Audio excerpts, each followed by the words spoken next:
Yo, what's up guys, hope you guys are doing good. So today we are gonna see, what if Naruto didn't save Hinata from the bullies, and his life changed, and got Harem, part 2, so before we start, go check out the author of this fanfic, TheWriteFiction, link is in the description, and also subscribe to our channel, and like this video. So let's get into the video. Feeling the numbness in his neck slowly start to spread to every part of his body, the gagging, gasping, and terrified Naruto continued to struggle against the vice-like grip of the long, devilish hand currently wrapped around his throat.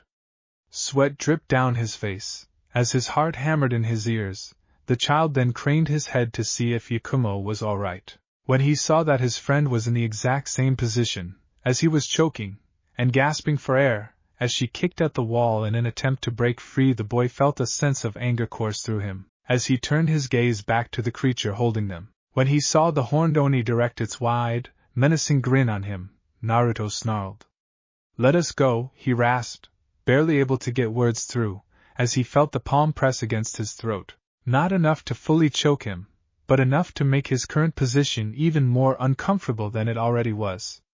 "Or I'll..." The demon dressed in Yakumo's clothes and hair snickered, "Or you'll what?" Snapping his teeth, the desperate child squirmed even more, as his fingers dug into the monster's wrist. "Or else I'll kill you!" A chuckle left the Oni's thin lips, as its gray eyes bore into the blonde. "That's cute." Glancing across at Yakumo, and then back at the boy a couple of times, the ghostly fiend exhaled deeply. "I think I won't. I like you better like this." While Naruto writhed and fought, attempting to kick out at the Oni's face that was barely out of reach, due to it having extended its arms, an equally angry and terrified Yakumo squirmed, as well before barking in a hoarse voice. "Who are you? What are you?" "Now that's hurtful, Yakumo-chan," the Oni hissed in a low voice, as she glared across at the brunette resting between her fingers. "After all that we've been through together, the pain, the frustration, the loneliness, our slew of constant failures, to hear that you don't even recognize me, wounds my cold, damp heart." The last bits the demon spoke, she emphasized with a growl. Yakumo, appearing momentarily confused through her fear, clenched her jaw tightly. "I don't know what you're talking about, but you should, my dear," the Oni whispered, its fangs glinting in the dim light, as it continued to eye the pair in front of her almost hungrily. "Come on. You're a smart girl. I'm sure you can piece it all together, and figure it out." There was a long moment of pause, in which the female ogre watched, and waited for a response from either of her prey. However, upon seeing the defiant glares being shot back at it, the gray-skinned beast gave an exasperated sigh. "Perhaps I should try a different approach." Sensing danger, the trap Naruto kicked out at her, and missed. "Why, you ain't trying nothing!" the boy barked, drawing the creature's glare back to him. "Just let us go. Right now!" At that, the Oni snickered under its breath, before eventually starting to laugh, its terrifying voice cackling through the cold air of the room, sending chills down the children's numbing spines. The phantom creature of myth then gave the pair one last look before snapping its eyes towards Naruto. "Now why would I want to go do something like that?" the creature asked, a blue mist suddenly starting to seep off its body, and saturate the air above it. As Naruto and Yakumo watched the smoke billow, and felt the pressure on them slowly build, the Oni then inhaled sharply before tightening its grip. "Why let you both run away, and leave me all alone when there's so much more I want to learn?" the creature suddenly screamed, before violently pushing the two kids into the wall. At least that's what it felt like to them. The moment Naruto and Yakumo watched the creature shove them straight through the bedroom wall, they saw the entire world in front of them shatter like glass before the two of them started to fall. As wind rushed past them, and their bodies started to tumble head over heel over, and over, the pair of children then let out simultaneous cries of terror, as they found themselves plummeting uncontrollably through a world of black and purple swirling clouds. Down, and down the pair fell through the rabbit hole, their bodies churning, turning, flipping, and spinning through the air currents rushing up to meet them. Able to steady themselves after many rolls, Naruto quickly guided himself over to Yakumo, reaching out with his hand to take hers. After several snatches, he manages to grab her, which ends with the two children pulling themselves together and embracing. "Naruto-kun!" Yakumo shouted, clenching her eyes shut, as the roar of the wind echoed past their ears. "Ya-chan!" the boy replied, not knowing what the hell was happening. For several seconds they spiraled through the void together, unable to stop their fall no matter how much they prayed, pleaded, and imagined. However, as the darkness gave way to further light, and the wind started to die around them, the pair suddenly noticed the floor fast approaching them. Knowing what was sure to come, both kids shut their eyes tightly, and braced themselves seconds before their bodies became surrounded by cold, and all air vanished with a clap. Plunging deep into the body of water they'd unexpectedly plunged into, both the blonde and his friend descended into the blackness, which surrounded them, and cushioned their fall. When they finally stopped sinking several feet later, the pair quickly made a swim for the surface, desperately clawing and kicking at the water to escape the abyss.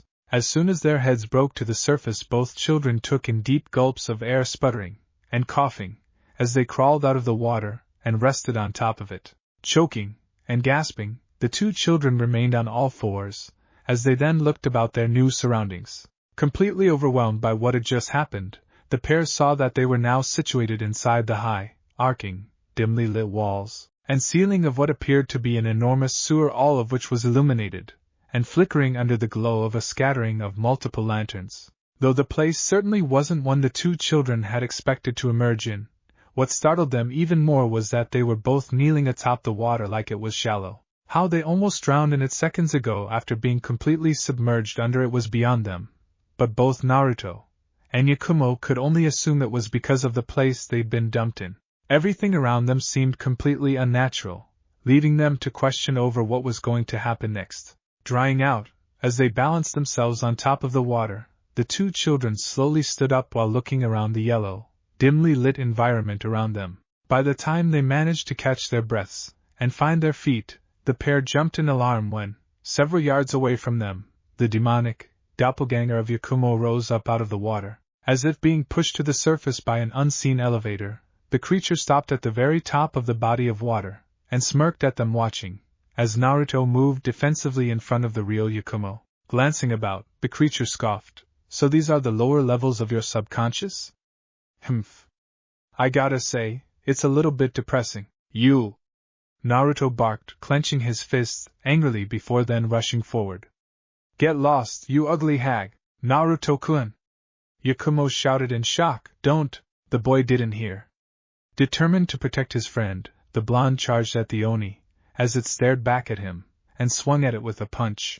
However, the moment he expected his fist to make contact with the creature, his knuckles, arm, and then his entire body suddenly passed right through the beast, as if it wasn't even there. Yelping in shock after stumbling out the other side, the young Naruto then wheeled around to glare at the demon, before rushing forward to lay into it with another punch. He passed through it a couple more times with a failed kick and a failed haymaker, which then ended with him standing in front of the creature and punching up at its face. After seeing his limbs pass through it multiple times without doing any damage, Naruto then stopped his attack and backed away, gritting his teeth and breathing hard from the effort. The Yakumo Oni, meanwhile, underwhelmed by the child's efforts and his glare, tilted her head at him and cocked an eyebrow. "Are you done?" After watching the real Yakumo jog up behind the blonde and grab his sleeve with her fingers, the fiend grunted in an indignant manner. "I can see that we're all a little tense here, so why don't we take a moment to relax, count to 10, and seeing Naruto and Yakumo back up a bit, all the while still glaring nervously at her, the demon smiled through her hideous, fanged mouth. But before that, how about I slip into something a little more comfortable?" At first Naruto and Yakumo had no idea what this thing meant. However, all questions and curiosities that they had were swiftly put to rest when, crossing their arms over their face, the long-horned, long-fanged creature underwent a startling transformation. As if watching a picture fast-forward in time, the creature grew in height and changed their skin color from sickly gray to a healthy ivory. To accompany it, their horns sunk back into their head, their teeth shortened down to normal size, and their clothes tightened. Seconds later, Naruto and Yakumo found themselves gaping at a slender, well-built young woman with long legs, smooth skin, a beautiful face, and brown hair with braids hanging on the left side of her head, though sporting the exact same kimono that Yakumo was wearing. Due to her increase in height, the clothing stretched very provocatively around her, leaving her with her legs very exposed, and her rather bountiful cleavage on display. Though these aspects were certainly striking, it was seeing the demon transform that startled the pair the most, leaving the blonde and his friend gaping at the fiend, as it stood before them in all her curvaceous glory. A sigh left the young woman's lips, as she lowered her crossed arms, and opened her eyes, revealing a little black mole under her eye formed into a beauty mark, and a pair of glowing blue eyes. There, that felt much better, the young woman spoke, the deep echo of her demonic tone fading in the last syllables, and being replaced by a very kindly, mature, breathy voice, as she then directed a smirk towards the two startled children. Noticing the boy's alarmed look, the brunette beauty smiled before setting a hand on her hip. "Well, what do you think, Naruto-kun? Do I look stunning to you?" Naruto, being shaken out of his stump state, then bit his teeth together before glaring back at her. "What the hell? Is this some kind of weird Henj no Jutsu? Transformation technique?" The form the demon assumed reminded Naruto of the time he tried experimenting with the technique himself by taking on the forms of those girls he saw on the covers of those adult magazines back at the magazine stand. He figured a transformation like that would be a good method of distraction on the battlefield, allowing him to get the drop on someone before then laying into them with a killing blow. The demon now human doppelganger snickered at the boy's question. Something like that. She then took a moment to inspect herself, going the extra length of making a show of running her hands down her thin waist, and pushing her chest out seductively. Though I'm not sure if this is how I'll look in a few years' time, I think it's a pretty close fit. Yakumo meanwhile, still standing beside Naruto, shot the older woman with a harsh glare. Enough of these stupid games. Tell us who you are, and why you brought us here.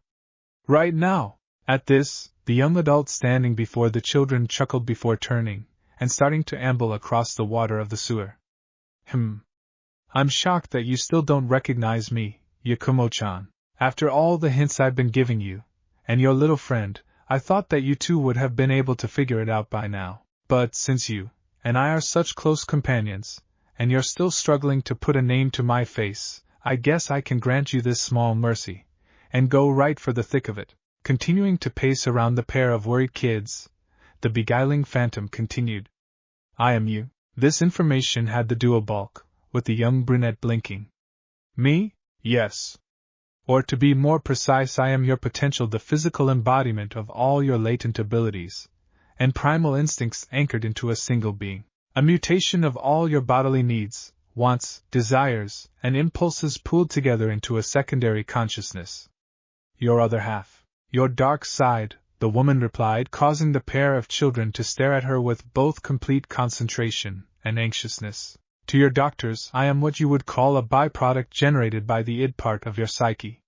But to you, Yakumo-chan, you can just call me Ito. Yakumo, and Naruto's face twisted into confusion, prompting the pair to glance at one another. When they looked back at the woman to see her ambling around with her hands behind her back, the brunette kunoichi in training spoke. You're another me created by my thoughts and instincts? Yakumo asked. The demon woman chuckled. I'm a collection of many things, Ito replied, smiling at her opposite, as she stopped in her tracks. But in simple terms, yes, I'm another you, one shaped and molded by all the emotions and experiences you spent years trying to suppress in order to maintain a calm and pure demeanor. She then brought a hand up and pressed it against her ample chest. And because I'm you, the form and strength that I possess directly correlate with your own. A mirror image of your spirit. Scrunching his face up in confusion, the still on guard Naruto then decided to chime in. I don't get it though. If you were made in Yakumo-chan's mind, then how were you able to appear and attack us in the real world? Ito smirked. The reason why I was able to interact with you two is due to Yakumo's unique bloodline. Surely, she's already told you all about it, as well as her talents. A sly smile of anticipation then tugged at her lips, which she then directed squarely at the youngster. Naruto, pondering on it for a moment while looking down, suddenly felt his eyes widen before snapping his gaze back towards the adult female. Her family. She can create powerful illusions, and make them seem like they are real. Or are real. Correct, Ito chuckled while lowering her head towards the youngsters.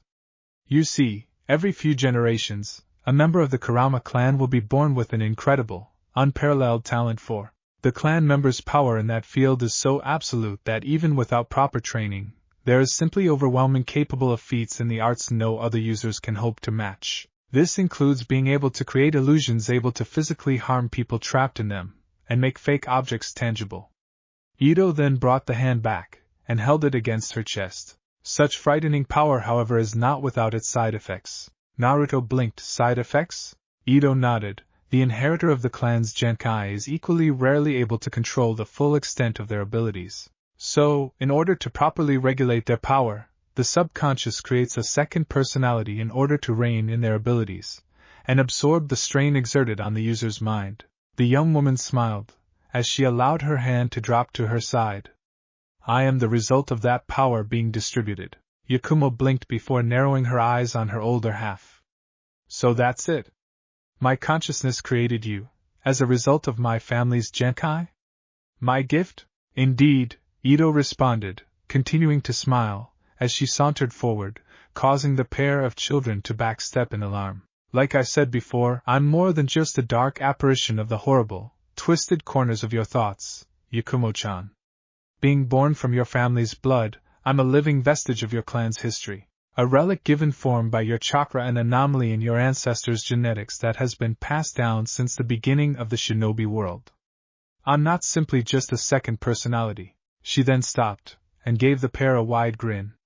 The breadth and girth of my knowledge and by extension yours, are so great, that even history's most powerful members of the vaunted Uchiha clan would blush at the mere thought of what I'm capable of. After Naruto and Yakumo shared a worried look with one another, the pair quickly looked back at the grinning woman with near-identical frowns. And what exactly do you want to do with all of this great power? Naruto asked, reacting in a way that made it seem like the boy had hit the nail over the head. The older Yakumo doppelganger flicked her hair back, and pushed her full chest out, as she straightened her back. Oh, I don't know. Have a little bit of fun, Ito answered, causing the pair to balk, as she then tilted her head at them in a rather mischievous manner. Do you two want to venture a guess as to where we are right now? Having another quick glance around, Naruto then eyed the doppelganger suspiciously. It's not a normal place. That much is clear. Since we were falling, I'm going to guess someplace deep and hidden. Ito responded with a smirk. A sewer? Underground? Nope, the demon woman chuckled. Keep digging. Yakumo, recognizing the way the air moved and vibrated around them, then glanced back at her self-proclaimed other half. You used your powers to bring us here? Ito replied with a nod. And you mentioned someone's subconscious. Someone one of us, Yakumo muttered, scrunching her face up momentarily before her eyes widened in realization. You pushed us both inside Naruto-kun's head. His mind. Hearing this caused her friend to look across at her in alarm. Bingo, Ito answered with a grin, before turning side-on to the pair of youngsters while watching them look around in astonishment. Since I've gone out of my way to reveal Yakumo-chan's deepest, darkest secrets to him, I figured it was only fair that Naruto-kun did the same, and gave us a glimpse of his own head. An eye for an eye, as they say. Yakumo frowned at her older, mischievous half. That's a dirty move. Poking around inside my friend's head without his permission. Clearly not caring much about boundaries, the older woman shrugged. Genjutsu is a dirty ability. It's designed to play tricks on people, to toy with their emotions, to subvert and exceed expectations, and to bring about hope and despair to both enemies and friends alike. She then turned around and began to amble across the water, all the while watched by the pair of children from behind. After walking a few yards down the pipeline, Ito stopped and craned her head upwards, where she spotted something quite extraordinary. Era. Would you look at that? When Naruto and Yakumo focused their gaze in the direction of the underground complex the phantom was staring at, the pair suddenly saw a large set of iron gates loom out of the darkness. Following the glint of the metal piercing the shadows upwards, both the blonde and his friend saw that these enormous barricades stretched all the way up towards the ceiling many stories above them, and that the two doors were sealed shut by a very elaborate and hardy-looking lock. It was also covered by what looked like a sheet of parchment, with the word Fu seal imprinted on it. Finding the sight quite unusual, the whiskered kid in the shirt and shorts blinked. What is that? It looks like some kind of Yakumo whispered back, able to recognize the technique from some of the examples she remembered reading in a scroll.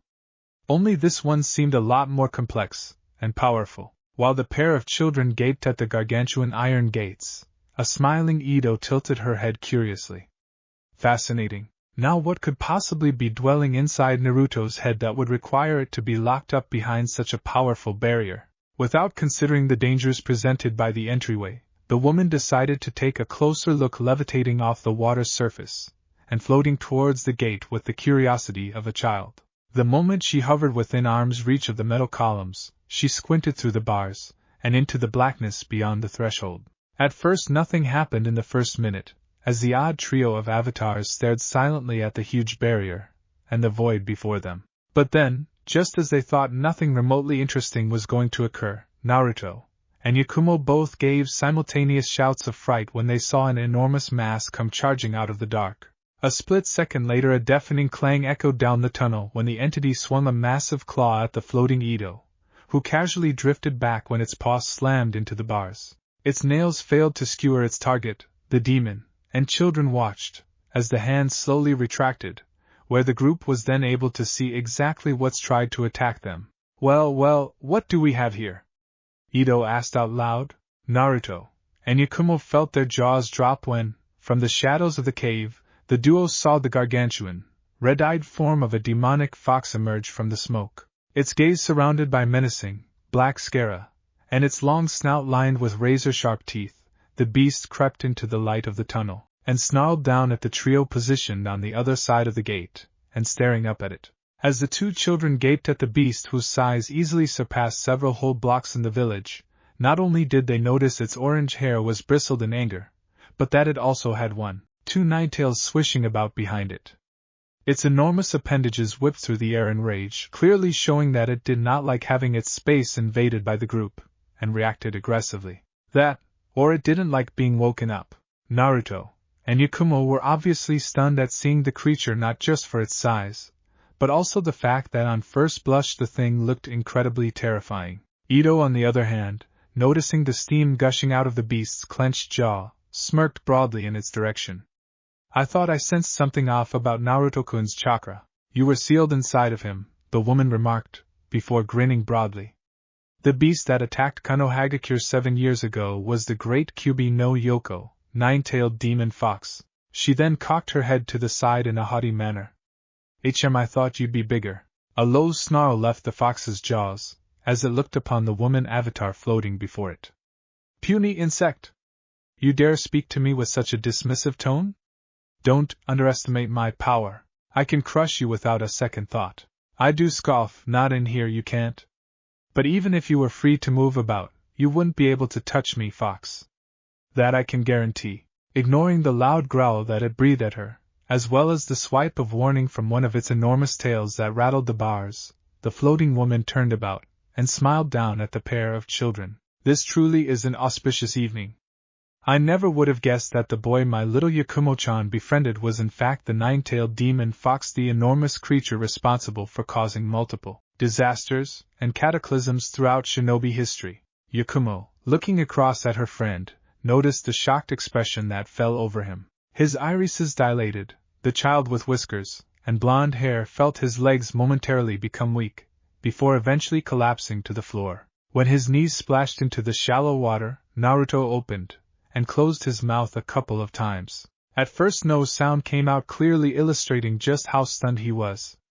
But when he finally managed to speak, his voice came out in noticeably broken tones. Do I have the Kyubi inside of me? He whispered, clearly unable to believe it, as he looked down at his hands in shock.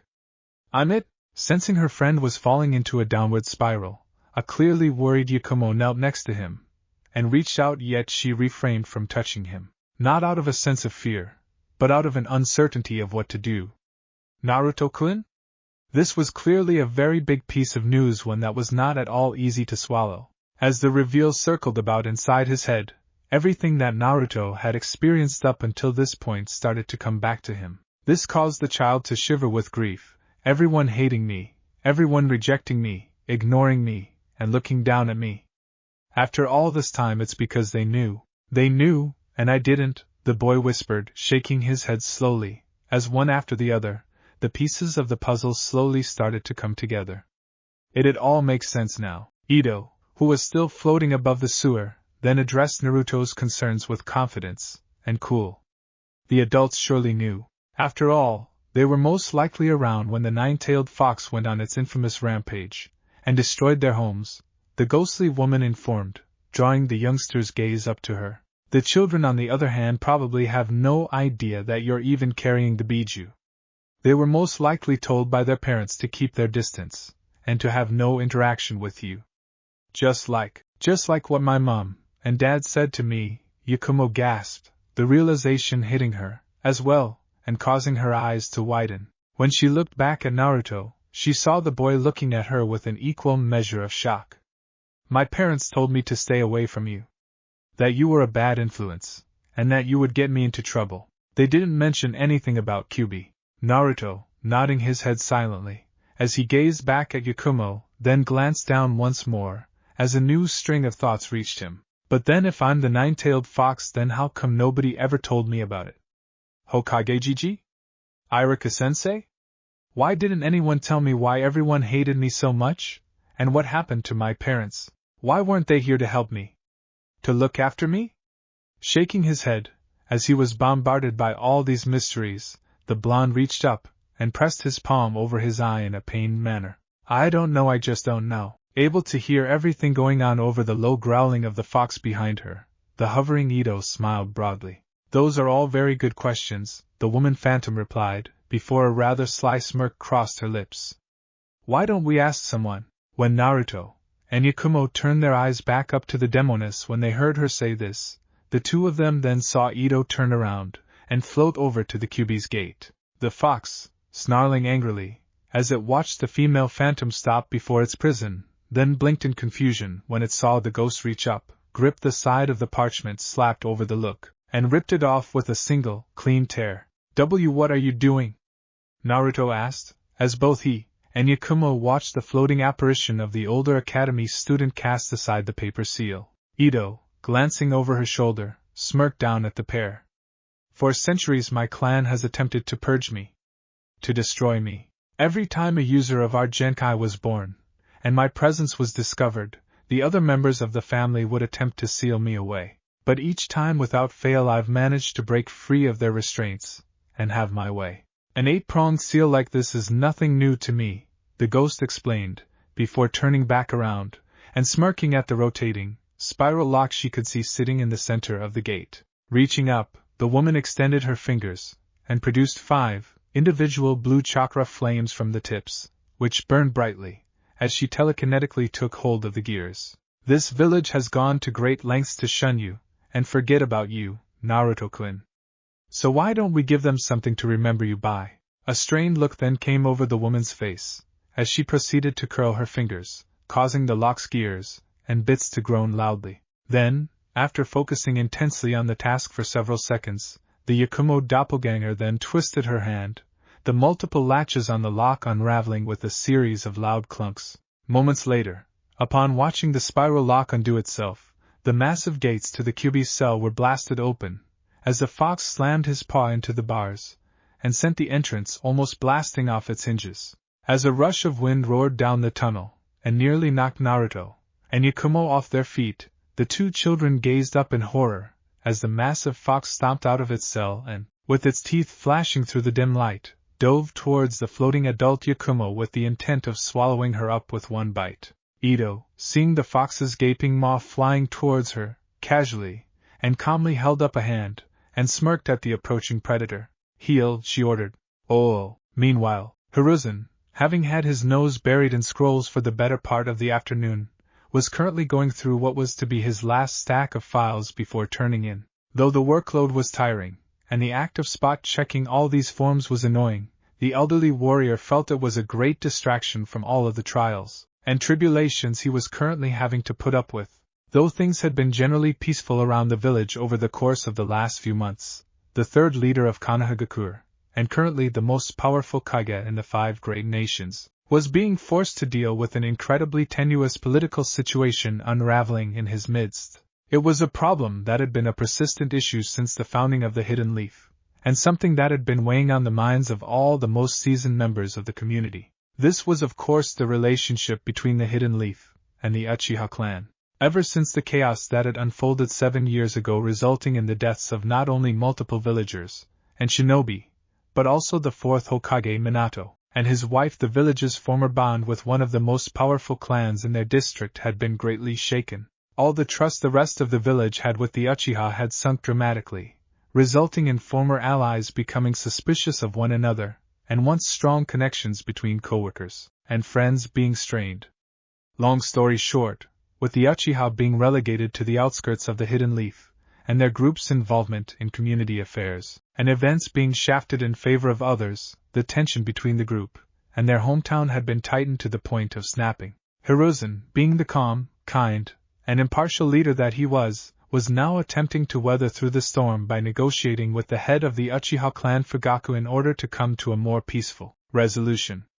However, even after countless days of talk, and even face-to-face meetings with his wife Mikoto Uchiha, who was formerly one of the fourth Hokage's closest friends, the third was now running out of options and time. To make matters worse, news from one of his best operatives, Itachi Uchiha, had informed the third that the clan was putting together plans to wrest control of the village from him and the other members of the council.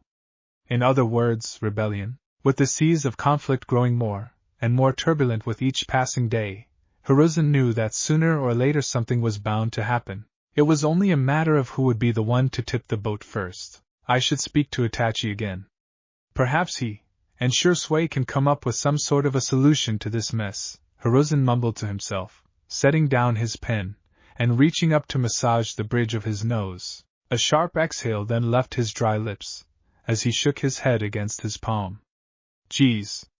How could things have gotten so out of hand? However, just when he thought his night couldn't get any worse, Kami, through all his infinite wisdom, decided to throw the old man a curveball. Suddenly, just as the man was fussing over a document requesting more funds towards the production of resources for the hospital, a sudden tremor and a distant rumble caught his attention. Noticing the lights of his office flicker, as a result of the sudden shockwave, the third at first thought that the village had been hit by some sort of quake, or that they were experiencing a big power surge. But then, as screams from outside suddenly began to filter in through his open window, Hiruzen became aware of a very foul and hateful presence.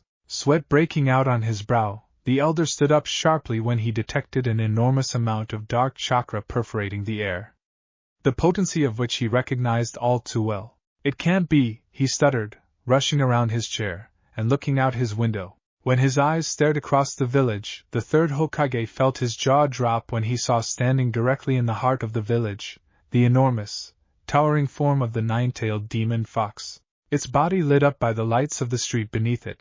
The orange, furry behemoth of destruction loomed over several whole blocks of the village, as its massive tails whipped about through the air directly behind it. As it rose up higher from its crouched position, its hands and feet buried into 4 separate buildings that had caved in under its weight, the creature looked up from beneath the shadow of its brow, and flashed a pair of golden eyes almost like it was reflecting the moonlight itself. Hiruzen almost backed up into his desk when he thought the Ninetails was glaring right at him. For all intents and purposes it may as well have been, as its enormous gaze was now fixed squarely upon the Hokage Tower and, by extension, the Hokage monument directly behind it. This is impossible, the third stuttered, unable to believe what he was seeing, as smoke rose up from the sites of the buildings that had been crushed by the beast. When he saw the creature lurch forward and slam another palm into the ground, burying it into an open road, and between several stores, the Hokage clenched his teeth and snarled. What in the world happened? Did the seal break? Did Naruto-kun somehow manage to know it? It couldn't be that simple. The third knew that the boy wouldn't have been able to crack open the barrier placed upon him by his father of all people. There was just no way. Something else must have happened to the child that caused the fox to burst free from its cage and back out into the open. But despite his best efforts, the professor, the would-be god of shinobi, just couldn't figure it out. However, of all the thoughts, theories, reasons, and suspicions that went shooting through Hiruzen's head at light speed, there was one thought that stood out that had the old warrior's fists clench fearfully. As much as he didn't want to think about it, There was no way he could put it off. Was Naruto-kun killed? The third thought, not wanting to admit it, but knowing that if the nine-tailed fox had managed to break free, then there was a good chance that Naruto had perished in the process, either by the transformation or by the beast itself. After the enormous fox painted and snarled at the center of the village laid out in front of it, the beast bared its fangs in a very menacing manner before, upon drawing breath, gave a deafening howl that sent shockwaves rippling across the entire village. The buildings shook, and the ground trembled, sending not only waves of dust tearing through the roads, but sending the people running for the hills. Even the shinobi who were in the immediate vicinity of the beast, or standing directly beneath the creature when it appeared, fled in terror. Hokage-sama! Perking up to the voices that entered his room, Hiruzen turned to see a squad of ANBU land directly behind him, among which were Tenzo and Yugao. The moment he saw the uniformed, mask-wearing members of the village's infamous Black Ops touch down behind him, the elder turned to face them completely, and swung his arm out. Send out an emergency alert to every shinobi in the region. All Chunin and Jonin are to report to battle stations immediately. Have all squadron leaders form a perimeter around the Kyuubi, and the reserve forces evacuate the civilians inside the walls. Hiruzen shouted, drawing nods of understanding from the ANBU, before the man then directed his attention towards the purple-haired Yugao specifically. And tell Inoichi, Hokage-sama. Kyuubi! Tenzo suddenly interrupted, the man rising from the floor in alarm, as his masked gaze fixed upon the window directly behind the village leader. Stopping short in his instructions, Hiruzen then spun around to see what had gotten his ANBU so riled up. That was when he saw to his utter horror the nine-tailed fox with its jaws pointed skywards, and black and white pellets of chakra spinning and condensing at high speed around a large, black sphere, which was rapidly gaining form and size in front of the kitsun's mouth. Through the aid of its 9 tails, this process was further accelerated, causing the ball to grow larger and larger. In a matter of seconds, the Kyuubi had managed to create a tailed beast ball that was 2 times larger than itself, one that was now eclipsing the moon and the sky above it. The sight of the attack building to such an impossible size had all civilians, adults and children alike, staring in awe, as the gargantuan black sphere trembled above Kyuubi's body. The low hum that it made, as well as the fact that all the wind in the region had stopped due to the atmospheric inversion created by the highly dense body of chakra, made it clear that the object had achieved critical mass. Almost immediately upon seeing the Kyuubi finish charging the largest tailed beast ball ever witnessed by anyone, Hiruzen's hand dropped uselessly to his side. It's over. We're finished. The third braced himself for the inevitable, shutting his eyes tight, and waiting for the massive beast to let loose its Baijidama upon the village, and transform the entire area into a smoking crater. Considering their current state of unreadiness, lying in the path of the fox's gaze, and beneath the shadow of its signature attack, the elderly leader knew that this was undoubtedly a checkmate. However, after waiting several moments for the crushing shockwave, and the resulting inferno to engulf and vaporize them, the Hokage then blinked his eyes back toward the window when he realized that they were still alive and breathing. Wondering why the Kyuubi was taking so long to finish the job, Hiruzen looked out his office to find a rather strange sight waiting for them. Though the 9 tails was still outside, and holding the massive Baijidama over its head, the fox was keeping it in place with its tails. At the same time, the beast had removed its jaws from the air, and was now gazing down at the village with a calm and less aggressive expression in play, its teeth slightly bared while its raised fur slowly lowered back along the length of his body. While the people positioned beneath the demon continued waiting for the inevitable final attack, Hiruzen and the squadron of ANBU behind him couldn't help but stare at it in confusion, wondering why it suddenly halted its finishing attack. What's going on? Yugao asked out loud. Why isn't it attacking? The old village leader shook his head. I don't know. Something must have spooked the fox. Or maybe something was going on inside it that had caused the creature to freeze up, locking it into a standstill. But what? The end. Thanks for watching my video, and make sure to check out the author of this fanfic. Link is in the description. See you next time. Till then, sayonara.